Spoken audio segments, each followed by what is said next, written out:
யாதவாபியுதயம் சர்க்கம் 2 ஸ்லோகம் 25. யத்ருச்சயா யாதவ தர்மபத்னி யாமாக தர்மேஷு பராவரேஷு அதிருஷ்டபூர்வா பரயாபி வாச்சா பிரதிஸ்ருதா நூனம் அபாவிதஸ்யாஹ. யத்ருச்சயா யாதவ தர்மபத்னி யாமாக தர்மேஷு பராவரேஷு அதிருஷ்டபூர்வா பரயாபி வாச்சா பிரதிஸ்ருதா நூனம் அபாவிதஸ்யாஹ. முன் ஸ்லோகத்தில் வேதங்களையும் இவளுடைய வார்த்தை உயிர் பெறச் செய்கின்றது என்றார்.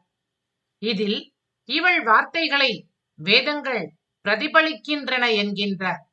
யாதவ தர்மபத்னியான தேவகி தனக்கு தோன்றியபடி சிறியதும் பெரியதுமான தர்மங்களில் என்னென்ன சொன்னாலோ அதெல்லாம் வேதவாக்கியம் எதிரொலிப்பது போலவே இருந்ததாம்.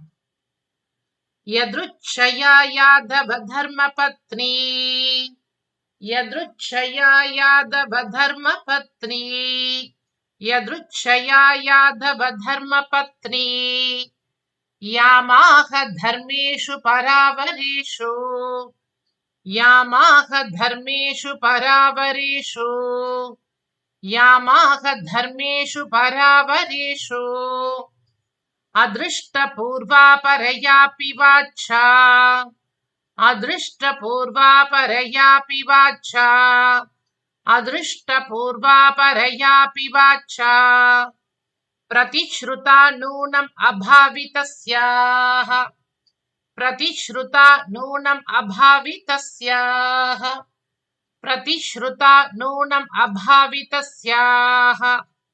யத்ருச்சயா யாதவ தர்மபத்னி யாமாக தர்மேஷு பராவரேஷு அதிருஷ்டபூர்வா பரயாபி வாச்சா பிரதிஸ்ருதா நூனம் அபாவிதஸ்யாஹ.